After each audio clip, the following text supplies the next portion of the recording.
Middle class Maharashtrian family की अनुराधा बचपन से ही म्यूजिक कंपटीशन में पार्टिसिपेट किया करती थी। संगीत में उनकी रुचि को देखते हुए उनके पिता उन्हें संगीत की तालीम भी दिलवाया करते थे, मगर नहीं चाहते थे कि अनुराधा फिल्मों के लिए गाएं, प्लेबैक सिंगर बने या इस प्रोफेशन में जाएं। मगर होता वही है जो होने को मंजूर होता है।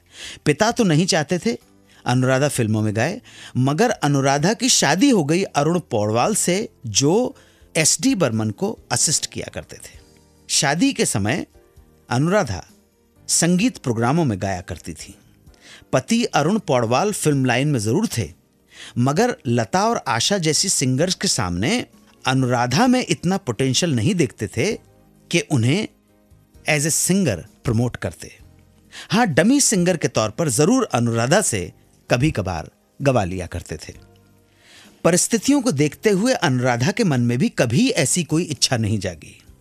ये वो समय था जब अरुण 1973 में रिलीज होने वाली फिल्म अभिमान में एसडी बर्मन के साथ काम कर रहे थे।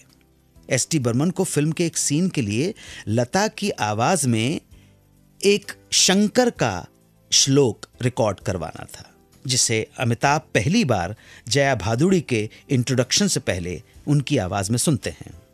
मगर लता उस समय कहीं बाहर गई थी, जिसके कारण से पौडवाल ने इस श्लोक को अपनी पत्नी अनुराधा की आवाज में रिकॉर्ड कर लिया, ये सोच के कि लता जी जब वापस आएंगी तो फाइनल डब उनसे करवा लेंगे।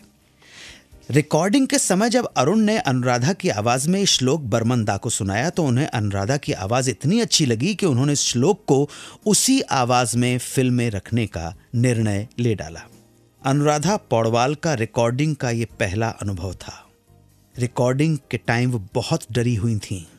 उन्होंने जब आशीर्वाद लेने के लिए बर्मन दा के पैर छुए तो एसडी बर्मन ने कहा, अभी तुम नई हो और घबरा रही हो, कभी खुद को किसी से कम नहीं समझना, इससे तुम्हें कॉन्फिडेंस मिलेगा। मगर जब तुम बड़ी हो जाओ, ऊंचाइयों पे पहुंच जाओ, तब हमेशा यही समझना कि तुम कुछ भी नहीं हो।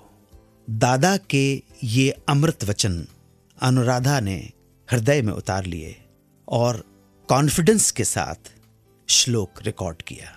ओमकारं बिंदु संयुक्तम नित्यम ध्यायन्ति योगिनः कामदम मोक्षदम चैव ओमकाराय नमो नमः।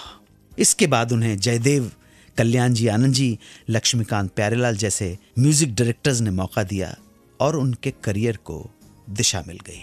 अनुराधा अपने एक इंटरव्यू में बताती हैं कि उन्होंने करियर में सफल होने के बाद भी बर्मन दा की कही उस बात को हमेशा याद रखा और अभिमान उनके करियर की सबसे यादगार फिल्म रही।